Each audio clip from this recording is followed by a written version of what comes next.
Lu tau gak sih tentang tema Beyond Compliance membumikan manajemen risiko? Oh itu artinya manajemen risiko tidak hanya peraturan aja tapi kita menjadikan manajemen risiko itu sebagai budaya kerja yang kita terapkan sehari-hari. Terus kenapa sih di slide ini ada istilah bibit, bebet, dan bobot? Oh yang saat dua ya karena sejak dulu masyarakat udah menerapkan manajemen risiko. Jadi mereka itu sebelum mengambil keputusan selalu mempertimbangkan aspek dari prinsip berhati-hati, Oh gitu. Terus berarti manajemen risiko ini udah ada sejak dulu? Betul, jadi mereka itu sudah menerapkan manajemen risiko dari dulu. Cuman saat ini lebih compliance aja dan lebih terstruktur ya. Terus lu tau gak sih tujuan dari manajemen risiko itu apa? Tujuannya itu ada dua, jadi bisa menerapkan melindungi nilai dan juga menciptakan nilai. Misalnya nih kayak kita menjaga aset perusahaan, mengurangi dampak kerugian, menjaga reputasi, serta memastikan operasional tetap terjaga. Oke. Berarti kalau kayak gitu, kenapa sih kita tuh harus mengelola risiko sejak awal? Karena risiko itu di luar ekspektasi.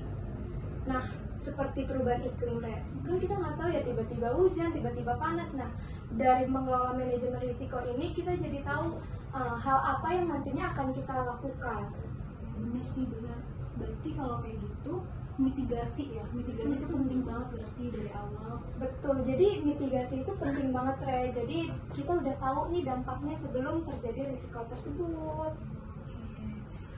Nah terus kan yang gue tahu risiko ini dibagi jadi 8 kategori.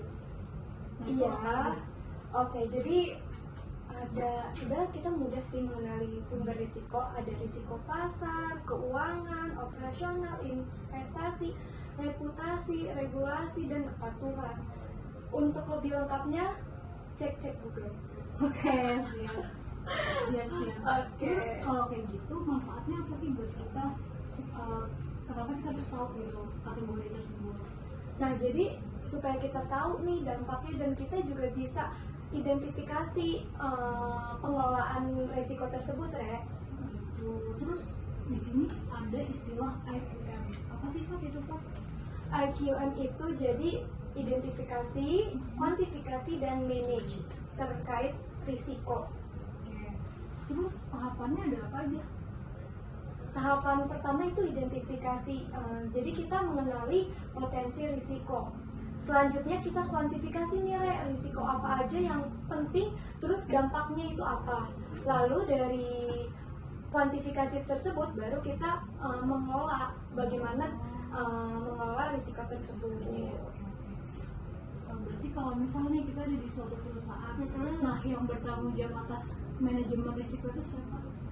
Semua dong. Jadi lu, gue, dan kita semua mengelola risiko perusahaan, Bener sih.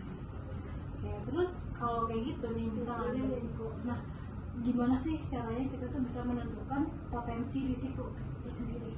Jadi kita harus cara jujur dan tepat untuk menemukan potensi risiko tersebut, karena informasi tersebut dapat menjadi dasar perusahaan dalam mengenali risiko. Gitu, oke. Jadi itu ya untuk pembahasan kita kali ini mengenai budaya manajemen risiko nih Fat. Iya, jadi semoga materi ini dapat menambah informasi, wawasan, dan mendukung keberhasilan keputusan. Oke, thank you ya Fat. Iya, dadah.